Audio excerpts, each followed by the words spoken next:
Ардчилсан заслын эрхэнд гарч ирэнгүүтээ хамгийн ихний ээлжинд хийсэн ажлуудын нэг бол яхаарахгүй хэвлэл мэдээллийн хэрэгслүүдийг хааж боосон явдал юм. Уг нь бол ардчилсан гэдэг ерөнхийлөгчийг нь 13 онд гаргаж ирсэн гол менежмент нь хэвлэл мэдээллийн хэрэгсэл тэр дундаа сошиал медиа сурталчилгааг оновчтой ашигласан явдал байсан билээ. Үүнд нь хонжлсон юм шиг хамгийн түрүүнд телевизүүдтэй дайтаж баахан кабелийн телевизүүдийг хааж эрхийг нь цуцалж араас нь залгуулаад бараг 100 гаруй кино үзүүрийн сайтуудыг хаасныг бид бүгдээрээ харсан. За үүний дараа тухайн үе засгийн газрын хэрэг эрхлэх газрын даргаыг хийж байсан одоо ерөнхий сайтын албыг хашиж байгаа Чимдийн сайхан бэлэг хэвлэл мэдээллийн хэрэгслүүдийг шүд зүүн занаж бүр байжгаад комент сэтгэлдлүүдийг нь бүрдэл хааж боох тухай санаа гаргаж ирээд олон нийтийн хүчтэй эсэргүүцэлтэй тулгарсаар нэг хэсэгтээ намжиж юм. Гэхдээ ардчилсан гэдэг энэ нам одоо ч хамгийн харгас коммунист бодлого явуулж хэвлэл мэдээллийн хэрэгслүүдтэй дайцсаар байгаа.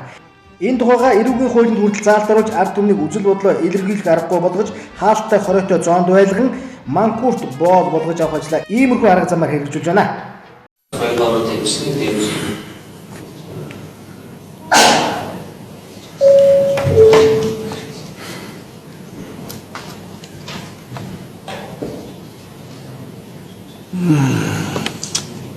Энэ ч нөгөө мэдээллийн их сурвалжуудын зөрчилдөг байхгүй яг нэг зал.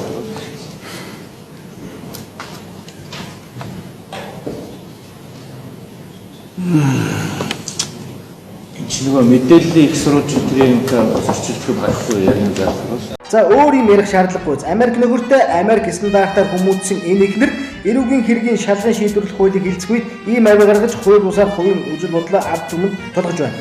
Улсын хурлд бид өөрийн тойргийн төлөөллүүдийг сонгон эрх ашгаа хамгаалдаг болохоос биш хэний ч хамаагүй конопыг эзэмсэж хувийн үзэл бодлоо бусдын тойрогдох иргэдийн эсрэг тулгаж бай гэж хууль нь заадаг.